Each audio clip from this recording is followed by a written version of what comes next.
Hi, നിങ്ങളൊരു കോച്ചോ ട്രെയിനറോ ആണെങ്കിൽ നിങ്ങളുടെ മാർക്കറ്റിൽ നിങ്ങൾ എങ്ങനെയാണ് ഒരു സെലിബ്രിറ്റി അല്ലെങ്കിൽ അതോറിറ്റി ലെവലിൽ പൊസിഷൻ ചെയ്യാൻ പറ്റുന്നത് എന്നുള്ളതാണ് ഈ ഒരു സെഷനിലൂടെ ഞാൻ നിങ്ങളുമായിട്ട് ഷെയർ ചെയ്യുന്നത്.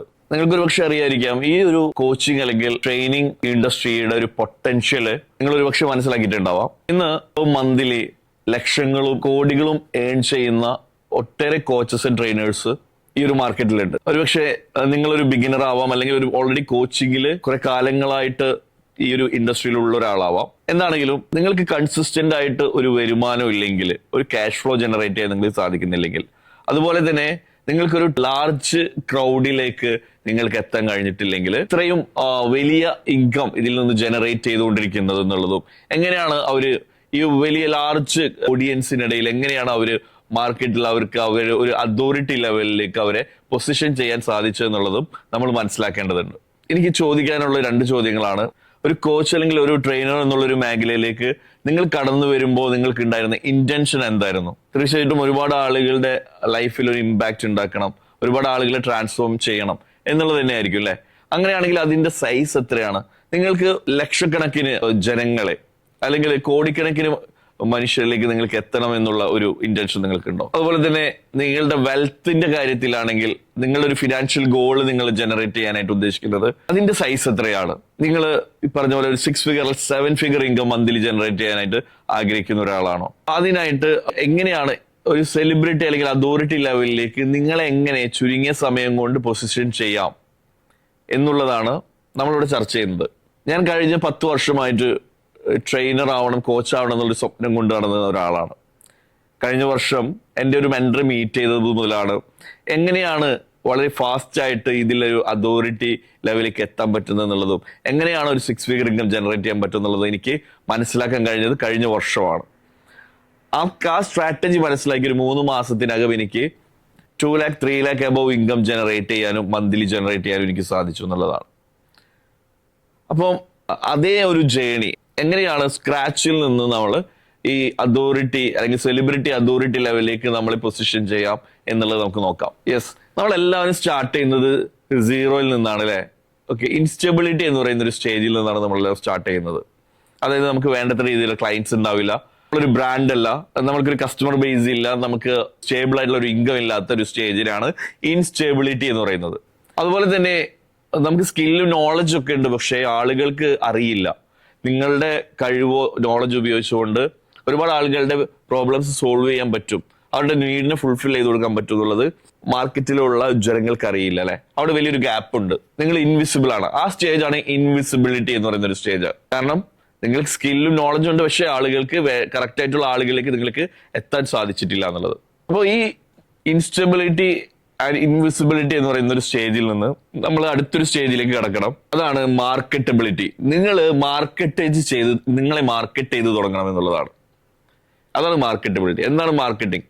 നമുക്കറിയാം, നമ്മളുടെ പ്രോഡക്റ്റ്, നിങ്ങളുടെ ഓൺലൈൻ കോച്ചോ അല്ലെങ്കിൽ നിങ്ങളുടെ പ്രോഗ്രാമോ അത് ആളുകളിലേക്ക് ഇന്ന് എത്തിക്കാനായിട്ട് ഇന്ന് ഓൺലൈൻ പ്ലാറ്റ്ഫോമുകളിലൂടെ വളരെ ഈസിയാണ് അല്ലെ? ഒരുപാട് ആളുകളിലേക്ക് നമുക്ക് വളരെ ഫാസ്റ്റ് ആയിട്ട് എത്തിക്കാൻ പറ്റും. ഫ്രീ വെബിനാറിലൂടെയും വർക്ക്ഷോപ്പുകളിലൂടെയൊക്കെ നിങ്ങൾക്ക് എന്ത് വാല്യൂ ആണ് ഡെലിവർ ചെയ്യാൻ പറ്റുക എന്നുള്ളത് കസ്റ്റമേഴ്സിലേക്ക് ഇന്ന് എത്തിക്കാനായിട്ട് എളുപ്പമാണ്. അപ്പോൾ നമ്മൾ ഇത്തരത്തിൽ നിങ്ങളെ മാർക്കറ്റ് ചെയ്ത് നിങ്ങളുടെ പ്രോഗ്രാംസുകൾ മാർക്കറ്റ് ചെയ്ത് തുടങ്ങാന്നുള്ളതാണ് ചെയ്യേണ്ടത്. ഇങ്ങനെ നിങ്ങൾ മാർക്കറ്റ് ചെയ്ത് തുടങ്ങുമ്പോൾ നിങ്ങൾ അടുത്തൊരു സ്റ്റേജിലേക്ക് എത്തും. ആളുകൾക്ക് മനസ്സിലാവും നിങ്ങൾക്ക് കഴിവുണ്ട്, അല്ലെങ്കിൽ നിങ്ങളുടെ സ്കില്ല് ഉപയോഗിച്ചുകൊണ്ട് അവരുടെ പ്രശ്നങ്ങൾക്ക് ഒരു പരിഹാരം കണ്ടെത്താൻ പറ്റുമെന്നുള്ളത് നിങ്ങൾ ഫ്രീ സെഷനിലൂടെ അല്ലെങ്കിൽ ചെറിയ പേയ്മെന്റിലൂടെ നിങ്ങൾ പ്രൂവ് ചെയ്ത് കൊടുത്തു കഴിഞ്ഞു കഴിഞ്ഞാൽ ആളുകൾ നിങ്ങളെ ട്രസ്റ്റ് ചെയ്ത് തുടങ്ങും. അപ്പോൾ നിങ്ങൾ അടുത്തൊരു സ്റ്റേജാണ് ക്രെഡിബിലിറ്റി എന്ന് പറയുന്ന ഒരു സ്റ്റേജ്. അതായത് ആളുകളുടെ ഉള്ളിൽ നിങ്ങൾക്ക് ഒരു വിശ്വാസ്യത വന്നു തുടങ്ങുന്ന ഒരു സ്റ്റേജ്. ആളുകൾ നിങ്ങളെ റെഫർ ചെയ്ത് തുടങ്ങും, മറ്റുള്ളവർക്ക് റെഫർ ചെയ്ത് തുടങ്ങും. ആളുകൾ വീണ്ടും നിങ്ങളിൽ നിന്ന് അടുത്ത പ്രോഗ്രാമുകൾ പർച്ചേസ് ചെയ്യാനോ അല്ലെങ്കിൽ നിങ്ങളുടെ സർവീസസ് ആളുകൾ ആഗ്രഹിച്ചു തുടങ്ങും. ഓക്കെ, ഈ ക്രെഡിബിലിറ്റി എന്ന് പറയുന്ന ഒരു സ്റ്റേജിൽ നിന്ന് നമ്മൾ വീണ്ടും എന്ത് ചെയ്യണം? നമ്മളുടെ വിസിബിലിറ്റി കൂട്ടിക്കൊണ്ടിരിക്കണം. അതാണ് അടുത്ത സ്റ്റേജ്, വിസിബിലിറ്റി എന്ന് പറയുന്ന ഒരു സ്റ്റേജ്. അതായത് നിങ്ങളെ കുറിച്ച് ആളുകൾ നിങ്ങളുടെ പോസ്റ്റർ അഡ്വർടൈസ്മെന്റോ കണ്ട് സെർച്ച് ചെയ്യുമ്പോൾ കൃത്യമായിട്ട് അവർക്ക് നിങ്ങളെ മനസ്സിലാക്കാനായിട്ട്, അത് നിങ്ങളെ കുറിച്ച് കൂടുതൽ മനസ്സിലാക്കാനായിട്ട് നിങ്ങൾ എല്ലാ പ്ലാറ്റ്ഫോമുകളിലും നിങ്ങളുടെ പ്രസൻസ് ഉണ്ടാവണം. അതായത് സോഷ്യൽ മീഡിയ പ്ലാറ്റ്ഫോമുകളായിട്ടുള്ള ഇൻസ്റ്റാഗ്രാം, ഫേസ്ബുക്ക്, അതുപോലെ തന്നെ യൂട്യൂബ് പോലുള്ള പ്ലാറ്റ്ഫോമുകളിലൊക്കെ നിങ്ങളുടെ കോണ്ടന്റ്സ് നിങ്ങൾ സെറ്റ് ചെയ്യുക എന്നുള്ളതാണ് അടുത്ത ഒരു ഘട്ടം. നിങ്ങൾ വിസിബിലിറ്റി കൂട്ടിക്കൊണ്ടിരിക്കുക, നിങ്ങളുടെ മീഡിയ പ്രസൻസ് കൂട്ടിക്കൊണ്ടിരിക്കുക.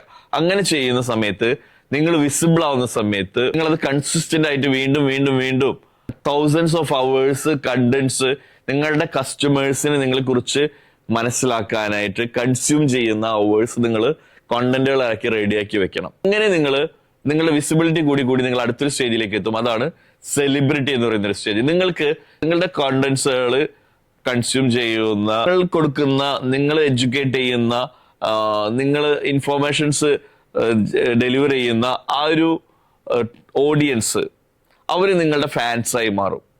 നിങ്ങൾക്ക് അങ്ങനെ ഫാൻസ് ബിൽഡ് ചെയ്യപ്പെടും. മാത്രമല്ല നിങ്ങളെ പുറത്തൊക്കെ നിങ്ങൾ ഐഡന്റിഫൈ ചെയ്തു തുടങ്ങും, നിങ്ങൾ ആളുകൾ തിരിച്ചറിഞ്ഞു തുടങ്ങും. ഈ ഒരു സ്റ്റേജാണ് സെലിബ്രിറ്റി എന്ന് പറയുന്ന ഒരു സ്റ്റേജ്. അപ്പൊ വിസിബിലിറ്റി കൂട്ടിയിട്ടാണ് നമ്മൾ വൺസ് എത്തുന്നതാണ് എന്ത്, സെലിബ്രിറ്റി സ്റ്റേജിലേക്ക്. ഈ സെലിബ്രിറ്റി സ്റ്റേജിൽ എത്തുമ്പോൾ സ്വാഭാവികമായിട്ടും നിങ്ങൾ ഗ്രാജുവലി എത്തുന്നൊരു അടുത്ത സ്റ്റേജാണ് the authority stage. Okay, authority എന്ന് പറയുന്ന ഒരു സ്റ്റേജ്. എന്താണ് അതോറിറ്റി? അതായത് അതോറിറ്റി എന്ന് പറഞ്ഞാൽ ദ പവർ ടു ചൂസ്. നിങ്ങൾക്ക് തിരഞ്ഞെടുക്കാം എന്തും തിരഞ്ഞെടുക്കാനുള്ള ഒരു പവറാണ് അതോറിറ്റിയിൽ കിട്ടുന്നത്. അതായത് നിങ്ങൾക്ക് എത്ര പ്രൈസ് ചാർജ് ചെയ്യണം എന്നുള്ളത് അവിടെ നിങ്ങൾക്ക് യാതൊരു ഡൗട്ടോ ഫിയറോ വേണ്ട. കാരണം ഇൻസ്റ്റബിലിറ്റി എന്ന് പറഞ്ഞാൽ ആദ്യത്തെ സ്റ്റേജിൽ ഒരു കസ്റ്റമർ പോകുമോ നഷ്ടപ്പെടുമോ എന്നുള്ള ഭയത്തിൽ നമ്മൾ ഏറ്റവും കുറഞ്ഞ പ്രൈസ് ആയിരിക്കും ചാർജ് ചെയ്യുക, അല്ലെ? പക്ഷെ നിങ്ങളൊരു സെലിബ്രിറ്റി ലെവലിലേക്ക് എത്തുമ്പോൾ അല്ലെങ്കിൽ നിങ്ങളൊരു അതോറിറ്റി ലെവലിലേക്ക് എത്തുമ്പോൾ നിങ്ങൾക്ക് തീരുമാനിക്കാം നിങ്ങൾ എത്ര പ്രൈസ്, ഹൈ പ്രൈസ് ചാർജ് ചെയ്ത് കഴിഞ്ഞാലും പ്രീമിയം പ്രൈസ് ചാർജ് ചെയ്താലും ആളുകൾ ഇത് വാങ്ങാൻ തയ്യാറായിരിക്കും. മാത്രമല്ല നിങ്ങൾക്ക് തീരുമാനിക്കാം എവിടെയൊക്കെയാണ് നിങ്ങളുടെ ഓഫ്ലൈൻ ഇവന്റുകൾ, പ്രോഗ്രാമുകൾ കണ്ടക്ട് ചെയ്യേണ്ടത് എന്നുള്ളത് നിങ്ങൾക്ക് ചൂസ് ചെയ്യാം. കാരണം എവിടെ എത്തിയാലും അവിടെയൊക്കെ നിങ്ങളുടെ ഫാൻസ് ഉണ്ടാവും. അവരൊക്കെ നിങ്ങൾക്ക് വേണ്ടിയിട്ട് ഏത് സ്ഥലങ്ങളിലേക്കും ബൗണ്ടറീസ് കടന്നു വരാനായിട്ട് തയ്യാറായിരിക്കും. അതുപോലെ തന്നെ നിങ്ങൾക്ക് ഏതൊക്കെ ടീം മെമ്പേഴ്സിനെ നിങ്ങൾ ഹയർ ചെയ്യണം എന്ന് നിങ്ങൾക്ക് തീരുമാനിക്കാം. അതുപോലെ ആർക്കൊക്കെ ഇന്റർവ്യൂസ് കൊടുക്കണം നിങ്ങൾക്ക് തീരുമാനിക്കാം. എന്തും നിങ്ങൾക്ക് ഡിസൈഡ് ചെയ്യാനുള്ള ഒരു പവർ ലഭിക്കുന്ന ഒരു സ്റ്റേജാണ് അതോറിറ്റി എന്ന് പറയുന്ന ഒരു സ്റ്റേജ്. അപ്പൊ ഈ ഒരു അതോറിറ്റി എന്ന് പറഞ്ഞൊരു സ്റ്റേജിലേക്ക്, ഇൻസ്റ്റബിലിറ്റി എന്ന് പറയുന്ന ഇന്ന് നിങ്ങൾ നിൽക്കുന്ന സ്റ്റേജിൽ നിന്ന് ഈ അതോറിറ്റി എന്ന് പറയുന്ന ഒരു സ്റ്റേജിലേക്കുള്ള ഒരു ജേണിയാണ് ഞാൻ പറഞ്ഞത്. പക്ഷെ ഇത് പറഞ്ഞു കഴിഞ്ഞപ്പോൾ പെട്ടെന്ന് കഴിഞ്ഞല്ലോ. പക്ഷെ ആ ഒരു പ്രോസസ്സിലേക്ക് പോകുക എന്ന് പറയുന്നത് അവിടെയാണ് പലപ്പോഴും പല ട്രെയിനേഴ്സും കോച്ചസും പരാജയപ്പെടുന്നത് അല്ലെങ്കിൽ ക്വിറ്റ് ചെയ്യുന്നത്. കാരണം അൺഫെമിലിയർ ആയിട്ടുള്ള, പരിചയമില്ലാത്തൊരു കാര്യം ചെയ്യുന്ന സമയത്തൊക്കെ ബ്രെയിൻ അവിടെ ഡിസ്റ്റർബ്ഡ് ആവും. നമ്മുടെ സബ് കോൺഷ്യസ് മൈൻഡ് ഭയപ്പെടും, അല്ലെ? അവിടെ നമുക്ക് ഒരുപാട് കൺഫ്യൂഷൻസ് തരും. ഈ കൺഫ്യൂഷൻ ആകുമ്പോൾ ഓട്ടോമാറ്റിക്കലി നമ്മൾ പിന്നീട് ചെയ്യാം എന്നുള്ള രീതിയിൽ നമ്മൾ പ്രൊക്രാസ്റ്റിനേറ്റ് ചെയ്യും, നീട്ടിക്കൊണ്ടുപോകും. അതുകൊണ്ട് തന്നെ നിങ്ങളുടെ ഡ്രീം നിങ്ങൾക്ക് റിയാലിറ്റിയിലേക്ക് കൊണ്ടുവരാനും പറ്റില്ല. നിങ്ങളുടെ പാഷനിൽ നിന്ന് നിങ്ങൾ പലപ്പോഴും ഈ ട്രെയിനർ അല്ലെങ്കിൽ സെലിബ്രിറ്റി ട്രെയിനർ ആവണം അല്ലെങ്കിൽ കോച്ച് ആവണം എന്നുള്ള ഒരു പാഷനെ, ആ ആഗ്രഹത്തെ, ആ ഒരു ഡ്രീമിനെ നിങ്ങൾ പാതി വഴിയിൽ ഉപേക്ഷിക്കേണ്ടി വരും. ഇവിടെയാണ് നമുക്കൊരു മെന്ററിന്റെ ആവശ്യമുള്ളത്. കാരണം ഒരു മെന്റർ ഉണ്ടെങ്കിൽ തെറ്റായ കാര്യങ്ങൾ ചെയ്തുകൊണ്ട്, പരീക്ഷിച്ചുകൊണ്ടും നിങ്ങളുടെ വിലപ്പെട്ട ടൈമും എനർജിയും മണിയും നിങ്ങൾക്ക് നഷ്ടപ്പെടുത്തേണ്ടി വരില്ല. Mentor is a regret minimization. നമ്മൾ റിഗ്രറ്റ് ചെയ്യേണ്ടി വരില്ല. ആ റിഗ്രറ്റ് കുറയ്ക്കാനായിട്ട് ഒരു മെന്റർ ഉണ്ടെങ്കിൽ നിങ്ങൾക്ക് നിങ്ങളുടെ റിഗ്രറ്റ് കുറയ്ക്കാനായിട്ട് സാധിക്കും. എൻ്റെ 6 month പ്രീമിയം ക്ലബ് എന്ന് പറയുന്ന പേഴ്സണൽ മെന്ററിംഗ് പ്രോഗ്രാമിലൂടെ നിങ്ങളെ ഒരു അതോറിറ്റി ലെവലിലേക്ക് ഒരു 6 മാസം കൊണ്ട് പൊസിഷൻ ചെയ്യാനായിട്ട് പറ്റും. നിങ്ങൾക്ക് പെർ മന്ത് ഒരു 6 figure ഇൻകം ജനറേറ്റ് ചെയ്യാനും, ഒരു 1 lakh above ഇൻകം ജനറേറ്റ് ചെയ്യാനും ഞാൻ നിങ്ങളെ ഹെൽപ്പ് ചെയ്യുന്നുണ്ട്. ഈ ഒരു പ്രോഗ്രാമിലൂടെ എന്തൊക്കെ പ്രോസസ്സിലൂടെയാണ് നമ്മൾ പോകുന്നത് എന്നുള്ളത് നോക്കാം. ഫസ്റ്റ് വൺ, നിങ്ങളുടെ മാർക്കറ്റിൽ നിങ്ങളെ ഒരു സെലിബ്രിറ്റി അല്ലെങ്കിൽ അതോറിറ്റി ലെവലിൽ പൊസിഷൻ ചെയ്യുന്നതിന് മുന്നേ ആദ്യം ചേഞ്ച് ചെയ്യേണ്ടത് നിങ്ങളുടെ ഐഡന്റിറ്റിയാണ്. നിങ്ങളുടെ ഇന്റേണൽ പൊസിഷനിങ് ആണ് ആദ്യം ചെയ്യേണ്ടത്. നിങ്ങളുടെ മൈൻഡ് സെറ്റ് ആണ് ആദ്യം മാറ്റേണ്ടത്. നിങ്ങളൊരു ഓൺടർപ്രീനർഷിപ്പ് മൈൻഡ് സെറ്റോട് കൂടിയിട്ട് നിങ്ങൾ ഇറങ്ങി തിരിച്ചാൽ മാത്രമാണ് നിങ്ങൾക്ക് ഇതിൽ വലിയ സക്സസ് ഉണ്ടാക്കാനായിട്ട് സാധിക്കുള്ളൂ. അപ്പൊ അതിനായിട്ട് ആദ്യം തന്നെ നമ്മുടെ കുറെ ലിമിറ്റിംഗ് ബിലീഫ്സുകൾ നമ്മൾ ഓവർകം ചെയ്യണം. നിങ്ങൾക്ക് കൊണ്ട് പലതും കഴിയില്ല എന്ന് പറഞ്ഞിട്ടുള്ള പല കാര്യങ്ങളും ഉണ്ടാവും. കാരണം എന്താ, ഒരു ഓൺടർപ്രീനർ എന്നുള്ള രീതിയിൽ, ഒരു കോച്ച് എന്നുള്ളതിന് അപ്പുറത്തേക്ക് നമ്മളൊരു ബിസിനസ് മാൻ ആയിട്ട് നിങ്ങൾ വർക്ക് ചെയ്യുന്ന സമയത്ത് നിങ്ങൾക്ക് ഇഷ്ടപ്പെടാത്ത പല കാര്യങ്ങളും നിങ്ങൾ ചെയ്യേണ്ടി വരും, അല്ലെ? കാരണം നിങ്ങൾ കോച്ചിങ് മാത്രം കൊടുത്താൽ പോരാ, എങ്ങനെ കോച്ചിങ് കണ്ടക്ട് ചെയ്യാനായിട്ട് ക്രിയേറ്റീവ് ആയിട്ടുള്ള കണ്ടന്റുകൾ നിങ്ങൾ സെറ്റ് ചെയ്യണം. അതിനുള്ള അഡ്വർടൈസ്മെന്റ് വീഡിയോസ് നിങ്ങൾ റെഡിയാക്കണം, പോസ്റ്റേഴ്സ് നിങ്ങൾ പ്രിപ്പയർ ചെയ്യണം, നിങ്ങൾ സെയിൽസ് ചെയ്യേണ്ടി വരും, നിങ്ങൾ മാർക്കറ്റ് ചെയ്യേണ്ടി വരും, നിങ്ങൾ കസ്റ്റമേഴ്സിനെ ഹാൻഡിൽ ചെയ്യേണ്ടി വരും, ഇങ്ങനെയുള്ള നിങ്ങൾ അക്കൗണ്ട്സ് നിങ്ങൾ മെയിൻറ്റെയിൻ ചെയ്യേണ്ടി വരും. ഇങ്ങനെയുള്ള എല്ലാ കാര്യങ്ങളും ഒരു ബിസിനസ് പേഴ്സൺ ചെയ്യണം. പക്ഷെ നിങ്ങൾക്ക് ഇതുവരെ ചെയ്ത് പരിചയമില്ലാത്തൊരു കാര്യമായതുകൊണ്ട് തന്നെ അവിടെയൊക്കെ നിങ്ങൾ ആദ്യം തന്നെ വേണ്ടത് നിങ്ങളുടെ മെന്റലി നിങ്ങൾ അതിനുവേണ്ടി പ്രിപ്പയർ ചെയ്യുക എന്നുള്ളതാണ്. അപ്പൊ ആദ്യം തന്നെ നമ്മുടെ ലിമിറ്റിംഗ് ബിലീഫ്സിനെ ഓവർകം ചെയ്യുക എന്നുള്ളതാണ് ഫസ്റ്റ്. പലർക്കും പല തരത്തിലുള്ള ലിമിറ്റിംഗ് ബിലീഫ് ഉണ്ടാവും. എനിക്ക് ഇനിയും ഒരുപാട് പഠിക്കാനുണ്ട്, ഇനിയും ഞാൻ കുറച്ചും കൂടി സ്കില്ല് ഡെവലപ്പ് ചെയ്തിട്ട് കുറച്ചും കൂടി നോളജ് ഉണ്ടാക്കിയിട്ട് ഞാൻ ചെയ്യാം, ഇങ്ങനെയുള്ള പല ബ്ലോക്കുകൾ ഉണ്ടാവാം. അതിൽ എനിക്ക് എക്സ്പീരിയൻസ് കുറച്ചും കൂടെ ആയിട്ട് ചെയ്യാം, ഇങ്ങനെയുള്ള പല ബ്ലോക്കുകൾ ഉണ്ടാവും. ഇതിനൊക്കെ ഓവർകം ചെയ്യുന്ന ഒരു പ്രോസസ്സാണ് നമ്മൾ പോകുന്നത്. നമ്മൾ ഇംപെർഫെക്ഷനോട് സ്റ്റാർട്ട് ചെയ്യുക എന്നുള്ളതാണ് നമ്മളുടെ ഒരു പോളിസി എന്ന് പറയുന്നത്. ഞാൻ എൻ്റെ മെൻഡീസിന്, എൻ്റെ ടീമിന് ഞാൻ എപ്പോഴും അപ്ലൈ ചെയ്യുന്ന ഒരു സിസ്റ്റം എന്ന് പറയുന്നത്, എന്താണോ നിങ്ങൾക്ക് അറിയാവുന്നത് വെച്ച് സ്റ്റാർട്ട് ചെയ്യാനായിട്ട് അവരെ എൻകറേജ് ചെയ്യുക എന്നുള്ളതാണ് നമ്മളുടെ ഫസ്റ്റ് സ്റ്റെപ്പ്. അപ്പൊ അതാണ് ഫസ്റ്റ് പ്രോസസ്സ് എന്ന് പറയുന്നത്. ഓക്കെ, നമ്മൾ ഇന്റേണലി നമ്മൾ സെറ്റ് ചെയ്ത് കഴിഞ്ഞാൽ നിങ്ങളൊരു സെലിബ്രിറ്റി ട്രെയിനർ അല്ലെങ്കിൽ കോച്ച് എന്നുള്ള രീതിയിൽ നിങ്ങൾ ഇപ്പോഴേ തന്നെ നിങ്ങളുടെ മൈൻഡ് സെറ്റ് നിങ്ങൾ ചേഞ്ച് ചെയ്യും, നിങ്ങളുടെ മൈൻഡ് സെറ്റിനെ നമ്മൾ ഷിഫ്റ്റ് ചെയ്യും. അതാണ് ഫസ്റ്റ് പ്രോസസ്സ്. ഓക്കെ, ഇനി അത് കഴിഞ്ഞു കഴിഞ്ഞാൽ നിങ്ങൾക്ക് പിന്നീട് വേണ്ടത് എന്ന് വെച്ച് കഴിഞ്ഞാൽ നിങ്ങളുടെ ഒരു നിഷ് കണ്ടെത്തുക എന്നുള്ള ഒരു പ്രോസസ്സിലേക്കാണ് നമ്മൾ പോകുക. എന്താണ് നിഷ് എന്ന് പറഞ്ഞു കഴിഞ്ഞാൽ ഒരു സ്പെഷ്യലൈസ്ഡ് ഏരിയ. നമുക്കറിയാം, ഒരു ജനറലി നിങ്ങളൊരു കോച്ചിങ് കൊടുക്കുന്നതിൽ നിന്ന് മാറിയിട്ട് നിങ്ങളുടേതായ ഒരു സ്പെഷ്യലൈസ്ഡ് ഏരിയ നിങ്ങൾ കണ്ടെത്തേണ്ടതുണ്ട്. ഒരു ഉദാഹരണം പറയുകയാണെങ്കിൽ, എന്തെങ്കിലും ഒരു ഹെൽത്ത് ഇഷ്യൂസ് ആയിട്ട് നമ്മളൊരു ചെവിക്ക് എന്തെങ്കിലും ഒരു വേദന വന്നു, അല്ലെങ്കിൽ കണ്ണിന് എന്തെങ്കിലും ബുദ്ധിമുട്ട് വന്നു, നമ്മളൊരു ഡോക്ടറെ അടുത്തേക്ക് ഫസ്റ്റ് ഒരു ഹോസ്പിറ്റലിൽ പോകുമ്പോൾ ചിലപ്പോൾ ഒരു ജനറൽ മെഡിസിൻ ഡോക്ടറെ കാണേണ്ടി വരും, അല്ലെ, അല്ലെങ്കിൽ ഒ പിയിലുള്ള ഒരു ഡോക്ടറെ നമ്മൾ കാണേണ്ടി വരും. അയാൾ അതിന്റെ സ്പെഷ്യലിസ്റ്റ് ആവണമെന്നില്ല, പക്ഷെ എങ്കിലും നമ്മൾ താൽക്കാലികമായിട്ടുള്ളൊരു ഒരു സർവീസ് അവിടെ നിന്ന് കിട്ടും, നമുക്ക് ആ ഒരു കൺസൾട്ടിങ് നമുക്ക് കിട്ടും. പക്ഷെ നമ്മൾ സാറ്റിസ്ഫൈഡ് ആയിരിക്കോ? ഇല്ല. കാരണം എന്താ, നമുക്ക് വേണ്ടത്ര രീതിയിലുള്ള റിസൾട്ട് അവിടെ നിന്ന് കിട്ടുന്നില്ല. അപ്പൊ നമ്മളൊരു സ്പെഷ്യലിസ്റ്റിനെ അപ്രോച്ച് ചെയ്യും, അല്ലെ. അവിടെ എത്ര പേയ്മെന്റ് കൊടുക്കാനും നമ്മൾ തയ്യാറായിരിക്കും. കാരണം എന്താണ്, അതിൽ നിന്ന് അവർക്കാണ് കൂടുതലായിട്ട് അതിന് എഫക്റ്റീവ് ആയിട്ടുള്ള ഒരു ട്രീറ്റ്മെന്റ് തരാനായിട്ട് പറ്റുള്ളൂ നമുക്കറിയാം. ഇതുപോലെ തന്നെയാണ് നമ്മൾ ഈ ഒരു കോച്ചിങ് ഇൻഡസ്ട്രിയിലും ഇങ്ങനെ തന്നെയാണ്. ഈ കോച്ചിങ് അല്ലെങ്കിൽ ട്രെയിനിങ്, നിങ്ങൾ എല്ലാത്തിനും കോച്ചിങ്ങും ട്രെയിനിങ്ങും കൊടുക്കും എന്ന് പറയുമ്പോൾ നിങ്ങളൊരു ഗ്രീഡി ആയിട്ടാണ് ആളുകൾക്ക് തോന്നുള്ളൂ. പണത്തിന് വേണ്ടിയിട്ട് കോച്ചിങ് കൊടുക്കുന്ന ഒരാളെ പോലെ തോന്നും. പക്ഷേ നിങ്ങൾ ഒരു സ്പെഷ്യലിസ്റ്റ് ആയിട്ട് നിങ്ങളെ പൊസിഷൻ ചെയ്താൽ, നിങ്ങൾക്കൊരു നീഷ് ഉണ്ടെന്നുള്ള രീതിയിൽ ഒരു നീഷ് ഫൈൻഡ് ചെയ്തുകൊണ്ട് നിങ്ങൾ ആ നിഷിൽ നിങ്ങളെ മാർക്കറ്റിൽ നിങ്ങൾ പൊസിഷൻ ചെയ്ത് കഴിഞ്ഞാൽ നിങ്ങൾക്ക് അവിടെ കൂടുതൽ വാല്യൂ ക്രിയേറ്റ് ചെയ്യാനും, നിങ്ങൾക്ക് കൂടുതൽ ഡിമാൻഡ് ക്രിയേറ്റ് ചെയ്യാനും, കൂടുതൽ പ്രീമിയം കസ്റ്റമേഴ്സിലേക്ക് നിങ്ങളെ അട്രാക്ട് ചെയ്യാനും നിങ്ങൾക്ക് സാധിക്കും. അപ്പൊ എങ്ങനെയാണ് നിഷ് കണ്ടെത്തുന്നത്? നിങ്ങളുടെ ഒരു സ്പെഷ്യലൈസ്ഡ് പീക്ക് പെർഫോമൻസ് ഏരിയ കണ്ടെത്തുന്നത് എങ്ങനെയാണ്? അത് വലിയൊരു പ്രോസസ്സിലൂടെയാണ് നമ്മൾ പോകുന്നത്. അതിനായിട്ട് നിങ്ങളുടെ സ്ട്രെങ്ത് എന്താണെന്നുള്ളതും, നിങ്ങളുടെ പാഷൻ എന്താണെന്നുള്ളതും, നിങ്ങളുടെ ഇൻബോൺ ടാലൻസ് എന്താണെന്നുള്ളതും, നിങ്ങളുടെ പർപ്പസ് എന്താണെന്നുള്ളതും നമ്മൾ കണ്ടെത്തും, ഒന്നിച്ചിരുന്ന് കണ്ടെത്തും. ഒരുപാട് ക്വസ്റ്റ്യൻസിലൂടെ, ഒരുപാട് ചോദ്യങ്ങളിലൂടെ, ഒരു സെൽഫ് ഡിസ്കവറിയിലൂടെയാണ് നിങ്ങൾക്ക് ഏറ്റവും നന്നായി പെർഫോം ചെയ്യാൻ പറ്റുന്ന ഒരു ഏരിയ നിങ്ങളെ കണ്ടെത്താൻ നമ്മൾ ഹെൽപ്പ് ചെയ്യുന്നത്.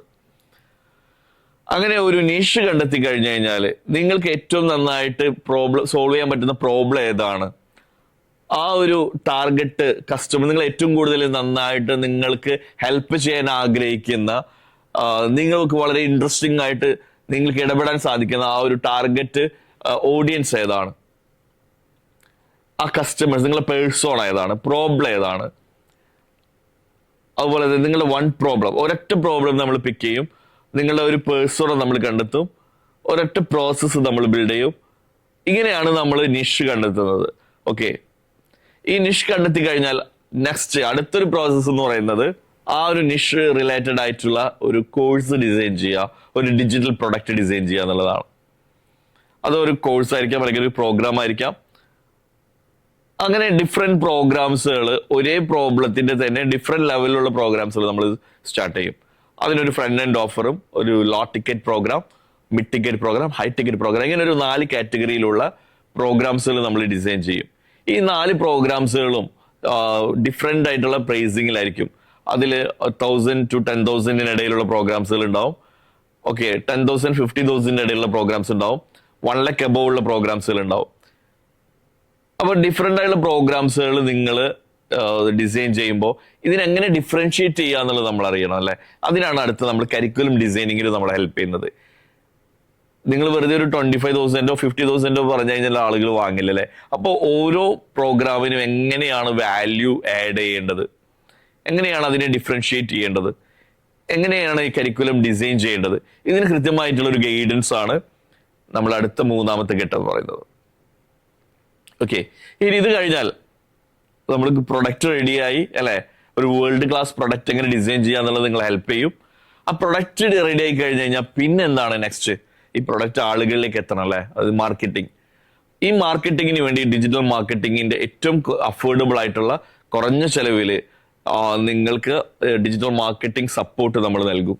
ഓക്കെ, കൂടാതെ നിങ്ങളുടെ വിസിബിലിറ്റിയും നിങ്ങളുടെ ക്രെഡിബിലിറ്റി ഒക്കെ കൂടാനായിട്ടുള്ള പോഡ്കാസ്റ്റ് ഷൂട്ട് കാര്യങ്ങളൊക്കെ നമ്മൾ ഈ ഒരു പാക്കേജിലൂടെ തന്നെ ഈ ഒരു പ്രോഗ്രാമിൽ തന്നെ ഇൻക്ലൂഡ് ചെയ്തുകൊണ്ട് ചെയ്യുന്നുണ്ട്. അപ്പൊ ഇതാണ് നമ്മളുടെ അടുത്ത ഘട്ടം എന്ന് പറയുന്നത്. എന്താണ് മാർക്കറ്റിംഗ് എന്ന് പറയുന്നത്? അപ്പൊ നമ്മൾ അതിന് മാർക്കറ്റിംഗ് ഫണൽ ബിൽഡ് ചെയ്യും. എങ്ങനെയാണ് ഒരു കസ്റ്റമർ ഇതിലേക്ക് എത്തുന്നത്, നിങ്ങളുടെ പ്രോഗ്രാമിനെ കുറിച്ച് അവയർനെസ് കൊടുക്കുന്നത് എങ്ങനെയാണ്, എങ്ങനെ അവരെ ഇൻട്രസ്റ്റ് ക്രിയേറ്റ് ചെയ്യും, എങ്ങനെ അവരെ അതിൽ നിന്ന് അവരെ നിങ്ങളൊരു കസ്റ്റമറാക്കി മാറ്റും. ഈ കസ്റ്റമറാക്കി മാറ്റുന്ന അടുത്തൊരു ഘട്ടത്തിലേക്ക് നമ്മൾ കിടക്കും. അതാണ് സെയിൽസ് എന്ന് പറയുന്നത് അല്ലെ. എങ്ങനെയാണ് ഒരു ഈസി ആയിട്ട് നമുക്ക് സെയിൽസ് കൂട്ടാനായിട്ട് പറ്റുന്നത്? എന്താണ് ഹിപ്നോട്ടിക് സെയിൽസ് സീക്രട്സുകൾ എന്താണ്? എങ്ങനെയാണ് നമുക്ക് നമ്മുടെ കസ്റ്റമേഴ്സിനെ കൂടുതൽ സെയിൽസ് കൺവേർട്ട് ചെയ്യാൻ, നമ്മുടെ ലീഡ്സിനെ കൂടുതൽ എങ്ങനെ കസ്റ്റമേഴ്സ് ആക്കി സെയിൽസ് ആയിട്ട് കൺവേർട്ട് ചെയ്യാൻ പറ്റും? ഇതെല്ലാമാണ് അടുത്ത ഘട്ടത്തിൽ നമ്മൾ പഠിക്കുന്നത്. ഇത് കഴിഞ്ഞാൽ നമ്മൾ പിന്നീട് പ്രീമിയം സെയിൽസിലേക്ക് നമ്മൾ പോകും. കാരണം എന്താ, നിങ്ങൾക്ക് 50,000-ന്റെയും 1 ലക്കിന്റെയൊക്കെ നിങ്ങളുടെ പ്രോഗ്രാമുകൾ സെല് ചെയ്യണമെന്നുണ്ടെങ്കിൽ നമ്മൾ ചെറിയ പ്രൈസിലുള്ള പ്രോഗ്രാമുകൾ മാത്രം സെല് ചെയ്യാൻ പഠിച്ച പോരാ. ഹൈ ടിക്കറ്റ് സെയിൽസ് എങ്ങനെ ചെയ്യാം, എങ്ങനെയാണ് പ്രീമിയം സെല്ലിങ്സ് ചെയ്യുന്നത് എന്നുള്ളതിന്റെ സീക്രട്ടുകൾ നമ്മൾ പഠിക്കണം. അപ്പൊ അതാണ് അടുത്ത ഘട്ടം എന്ന് പറയുന്നത്. ഇതൊന്നും കൂടാതെ ഫൈനൽ സ്റ്റേജ് എന്ന് പറയുന്നത് ഇതെല്ലാം ഒരു സിസ്റ്റമായിട്ട് ബിൽഡ് ചെയ്യുക എന്നുള്ളതാണ്. അതായത് നിങ്ങൾ ഒറ്റയ്ക്കാണ് ഇതെല്ലാം ചെയ്യുന്നതെങ്കിൽ, നിങ്ങൾക്ക് ഒരു സിസ്റ്റം ഇല്ല എന്നുണ്ടെങ്കിൽ നിങ്ങളുടെ ബിസിനസ്സിൽ നിങ്ങൾ ഫെയിലിയർ ആവും. പക്ഷേ നിങ്ങൾക്ക് ഒരു പ്രോസസ്സോ അല്ലെങ്കിൽ സിസ്റ്റമോ ഉണ്ടെങ്കിൽ എന്താവും, നിങ്ങൾക്ക് ഈ ബിസിനസ്സിനെ സ്കെയിൽ ചെയ്ത് കൊണ്ടുവരാനായിട്ട് പറ്റും. അപ്പൊ ഇത്തരത്തിലുള്ള ഒരു സിസ്റ്റം ബിൽഡ് ചെയ്യുക, ഒരു പ്രോസസ്സ് ബിൽഡ് ചെയ്ത് തരാന്നുള്ളതാണ് ഈ ഒരു 6 മാസത്തെ ജേണിയിൽ നമ്മൾ ചെയ്യുന്നത്. ഈ ഒരു 6 മാസം ഈ ഒരു സിസ്റ്റം ബിൽഡ് ചെയ്ത് കഴിയുമ്പോൾ കൺസിസ്റ്റന്റ് ആയിട്ട് എവറി മന്ത് നിങ്ങൾക്ക് 1 lakh above income every month ഈ ഓൺലൈൻ കോഴ്സിലൂടെ നിങ്ങൾക്ക് ജനറേറ്റ് ചെയ്യാനായിട്ട് പറ്റും എന്നുള്ളതാണ് നമ്മൾ കൊടുക്കുന്ന ഒരു ഗ്യാരണ്ടി. ഒപ്പം നിങ്ങളൊരു മൈക്രോ സെലിബ്രിറ്റി അല്ലെങ്കിൽ ഒരു സെലിബ്രിറ്റി ലെവലിലേക്കെങ്കിലും നിങ്ങൾ എത്തിച്ചിട്ടുണ്ടാവും. കാരണം നമ്മുടെ ഓഫ്ലൈൻ മെഗാ ഇവന്റുകളിലൊക്കെ നിങ്ങൾക്ക് ഓഫ്ലൈൻ സ്റ്റേജുകളിൽ പ്രസന്റ് ചെയ്യാനും പബ്ലിക് സ്പീക്കിങ്ങിനുള്ള ഓപ്പർച്യൂണിറ്റീസ് എല്ലാം നമ്മൾ പ്രൊവൈഡ് ചെയ്യുന്നുണ്ട്. ശരിക്കും പറഞ്ഞു കഴിഞ്ഞിട്ടുണ്ടെങ്കിൽ ഈ ഒരു 6 months to 1 year നിങ്ങളുടെ കോച്ചിങ് ഇൻഡസ്ട്രിയിൽ മാർക്കറ്റിൽ നിങ്ങൾക്ക് ഒരു അതോറിറ്റി ലെവലിലേക്ക് നിങ്ങളെ പൊസിഷൻ ചെയ്യാനും ഒരു 6 figure ഇൻകം ജനറേറ്റ് ചെയ്യാനും 24/7 എന്ന് പറയുന്ന ഒരു മെന്ററിംഗ് സപ്പോർട്ടോട് കൂടിയിട്ടുള്ള ഒരു പ്രോഗ്രാമാണ് ഈ ഒരു പ്രീമിയം ക്ലബ് എന്ന് പറയുന്നത്. ഞാൻ ഈ ഒരു വർഷം എൻ്റെ ഒരു പേഴ്സണൽ മിഷൻ, എൻ്റെ ഒരു വിഷൻ എന്താണെന്ന് വെച്ച് കഴിഞ്ഞാൽ ഒരു 100 മെമ്പേഴ്സിനെ മില്യൺ ക്ലബ് എന്ന് പറയുന്ന അടുത്തൊരു ഘട്ടത്തിലേക്ക് ഈ പ്രീമിയത്തിൽ നിന്ന് വർഷം 10 ലക്ഷം രൂപയ്ക്ക് മുകളിൽ വരുമാനം വാങ്ങുന്ന 100 പേരെ ക്രിയേറ്റ് ചെയ്യുക എന്നുള്ളതാണ് ഈ ഒരു വർഷം. അതിന്റെ ഒരു മെഗാ സമ്മിറ്റ് ദുബായിൽ വെച്ചിട്ട് ഡിസംബറിൽ കണ്ടക്ട് ചെയ്യുന്നുണ്ട്. അപ്പോൾ നിങ്ങൾക്കും ഈ 100 പേരിൽ ഒരാളാവാനുള്ള അവസരമുണ്ട്. ഇന്ന് ഏകദേശം 25ഓളം പേര് ഇന്ന് മില്യൺ ക്ലബിലുണ്ട്. പ്രീമിയം ക്ലബിൽ ഏകദേശം 60ഓളം പേരുണ്ട്. നല്ലൊരു ഡിസിഷൻ എടുത്തുകൊണ്ട് നിങ്ങൾ ഈ ഒരു കോച്ചിങ്ങിൽ എന്തെങ്കിലുമൊക്കെ ആവണമെന്നുണ്ടെങ്കിൽ നിങ്ങൾക്ക് ഈ ഒരു മേഖലയിൽ ഈ കോച്ചിങ് അല്ലെങ്കിൽ ട്രെയിനിങ് ഇൻഡസ്ട്രിയിൽ എന്തെങ്കിലുമൊക്കെ ആവാം എന്നുള്ളതിന് പകരം എനിക്ക് ഈ ഒരു 1 year ഈ 2026 തന്നെ എനിക്ക് എന്തെങ്കിലുമൊക്കെ നേടണം, ഒരു സെലിബ്രിറ്റി ആയി മാറണം എന്ന് നിങ്ങൾ സ്ട്രോങ് ആയിട്ട് ഡിസിഷൻ എടുക്കുന്ന ഒരാളാണെങ്കിൽ, ഒപ്പം അതിനുവേണ്ടി വർക്ക് ചെയ്യാനും കൂടെ തയ്യാറായിട്ടുള്ള ഒരാളാണെങ്കിൽ നിങ്ങൾക്കും ഈ ഒരു വിഷന്റെ ഭാഗമാവാം. ഓക്കെ, കൂടുതൽ വിവരങ്ങൾക്കായിട്ട് നമ്മുടെ ടീമുമായിട്ട് കോൺടാക്ട് ചെയ്യാം. Thank you so much.